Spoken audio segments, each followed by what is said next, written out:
Bienvenue à cette deuxième vidéo de la série sur la résilience. Aujourd'hui, le thème est comprendre la résilience. On sait très bien que la résilience, c'est la capacité de s'adapter, de récupérer, de rebondir après un stress ou un événement traumatisant. L'Institut de recherche HeartMath a une nouvelle définition de la résilience qui est la suivante.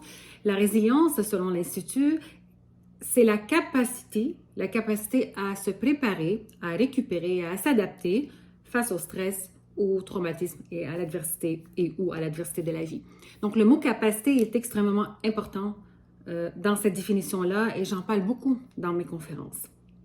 Aujourd'hui, on va explorer un des éléments essentiels de la résilience qui est la flexibilité mentale. Et je vais prendre un exemple, ma maman. Pendant la guerre, ma mère a fait preuve d'une remarquable flexibilité mentale, je trouve, à mon avis.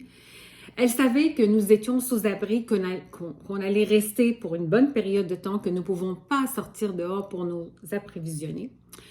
Donc, elle a essayé de mettre en place un système, puis elle a mis en place en fait un système astucieux de préparation alimentaire. Elle a anticipé les besoins de la famille et stocké de la provision dans notre abri sous-sol. Elle transformait ses ressources limitées. Okay, donc, elle avait des ressources limitées, on s'entend. Donc, elle transformait ses ressources limitées en repas équilibrés, en repas créatifs. Elle était capable de nourrir sa famille avec sa créativité, avec le peu de nourriture, le peu de provisions qu'elle a. Donc, elle utilisait tout ça d'une manière intelligente. Elle n'a pas croisé les bras en disant « je ne peux pas vous nourrir, on n'a pas... » Non, elle allait les chercher. Donc, et même moi, je me souviens qu'elle s'en allait dans le champ pour couper des herbes. Je ne sais pas quelle sorte d'herbes qu'elle coupait, mais elle était capable de les cueillir, de les couper, de les laver et de faire une salade avec ça. Est-ce que c'était nourrissant à l'époque? Je ne sais pas, mais c'était satisfaisant pour nous, okay, pour manger pendant la guerre. Donc, sa capacité, en fait, à s'adapter, et je reviens sur le mot capacité, à s'adapter à des circonstances changeantes et à trouver des solutions ingénieuses, je peux dire, nous a permis de traverser ces moments difficiles avec résilience et avec courage. Ça nous a permis de manger en moins. Donc, je fais le lien maintenant. Il y a un lien que je dois faire. Alors, écoutez-moi. Voici le lien. Dans le contexte d'une entreprise, la flexibilité mentale et la résilience sont des compétences essentielles pour un travail d'équipe efficace.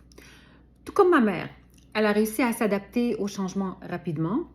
Elle a réussi à trouver des idées ingénieuses pour nourrir sa famille. Donc, elle n'a pas croisé les bras. Elle avait des ressources limitées, mais elle a réussi quand même. De la même manière, les membres d'une équipe dans une entreprise sont capables aussi ou doivent être capables de s'ajuster aux défis. Mais la collaboration au sein d'une équipe, évidemment, requiert quoi? Une ouverture d'esprit afin d'explorer des nouvelles stratégies et des nouvelles solutions. Sans ça, on n'y arrivera pas.